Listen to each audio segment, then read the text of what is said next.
My name is Sam.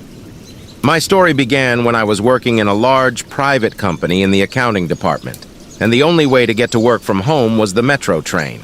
The last day of work at the end of the week was a very bad day. I woke up late and went to work late, and for this reason I left the company the last one because of the large amount of work required of me. I went to the metro station, and due to the late hour, I decided to go to my brother and sleep with him at home because his house is close to my company. I spoke to my brother and told him that I was coming to sleep with him today. I stayed with him and waited for the metro to come, but before boarding the metro car, I received a message from my brother saying that the Ministry of Health had announced that a person half human and half vampire had escaped from his own research laboratories. These laboratories were underground, in the tunnels next to the metro station tunnels. I started to feel very afraid. Things started to get worse after entering the tunnel. I started hearing screaming voices or people calling for help. I grabbed a sharp piece of iron and held it to defend myself from any evil or danger. I started moving in the metro cars to find out where these voices were. After a while, I went to the last car in the metro and found a murdered person. But by sucking blood from him, I knew that the monster was with me in the metro car. I kept looking for him until I saw a stranger with a hidden face. I tried to talk to him, but he did not want to talk. I tried to stop him, but he hit me and I fell to the ground. And when I saw him, I saw a person with sharp teeth, red eyes, and thick hair. I tried to hit him with an iron stick, but his strength was indescribable. He grabbed the stick, broke it in half, and tried to attack me. But I remembered that his weak point was the strength of the sun or high light. I had a powerful flashlight in my pocket, and I lit it in his eyes.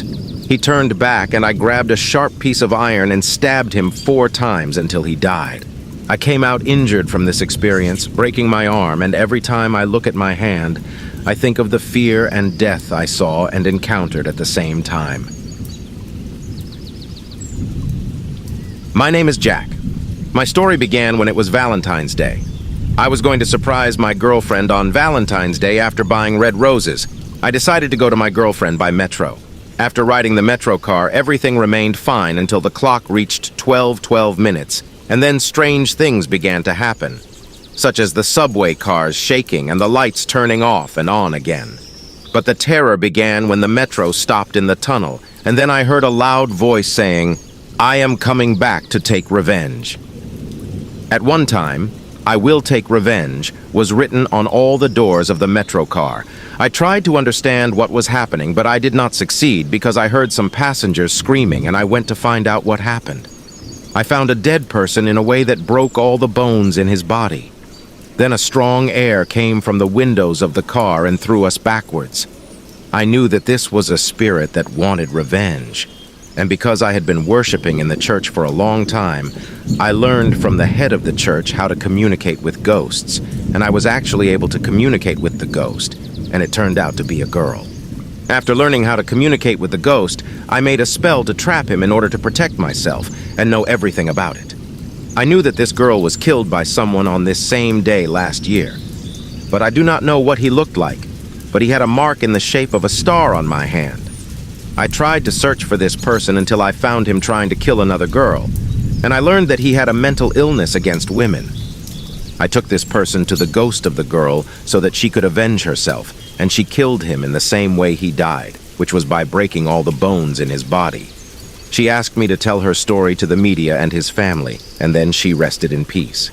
This experience remains engraved in my memory to this day. My name is William.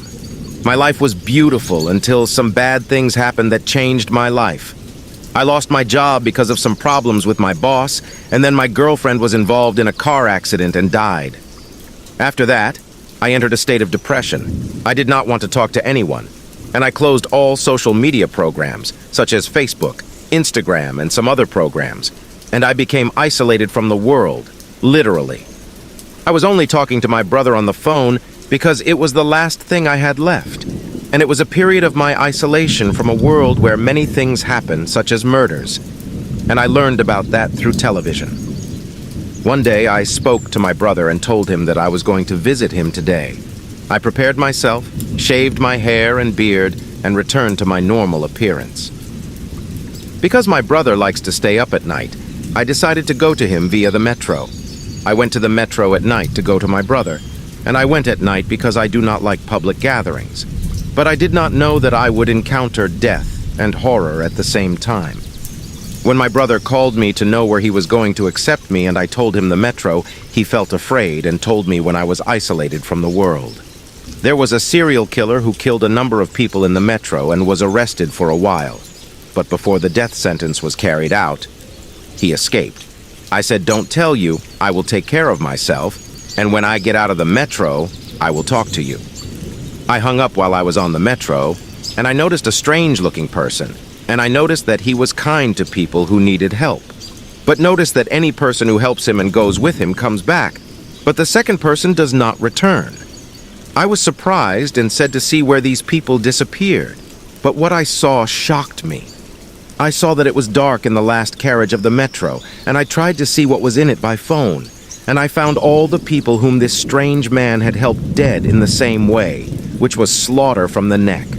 But it turned out that these people had lost consciousness because all of their faces were blue, indicating strangulation, or silence the victim's soul. I spoke to my brother quickly to find out what to do or whether this serial killer has a weak point to control him. I could not complete the call because I was hit in the head and lost consciousness. I woke up and found myself tied up, and the thug was talking to me in front of me. I kept talking to him until I was able to free myself and attack him with a blow, and I noticed that his weak point was his knee because he was limping. After beating him, I tried to call my brother by phone, but I received a stab in my side from the thug, but I resisted the pain, grabbed the rope, and strangled the thug until he died. Before I lost consciousness, I called my brother to try to save me before death. I woke up in the hospital with my brother next to me, and I lived with my brother with happiness and love. My name is Thomas. My story began when I started feeling strange things and things happening without knowing when the things happened. I went to a psychiatrist to try to help me with my treatment. After a while of going to the doctor, I started to improve. And the last time I went to the doctor, he gave me a paper in a row about my entire condition, and I decided to read the paper when I got home.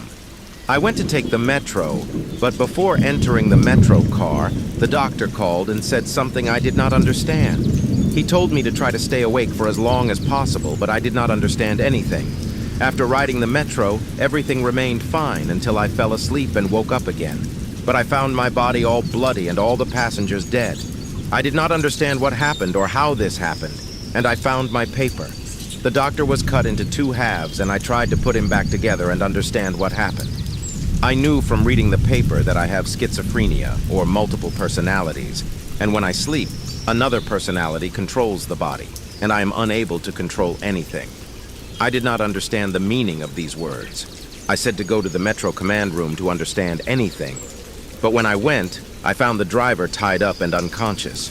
But there was a camera recording of everything that happened in the Metro. I tried to find out what happened when I slept, but I was shocked by what I saw. I saw myself getting up after I fell asleep, cut up the paper, went to the driving room, beat the driver, and tied him up.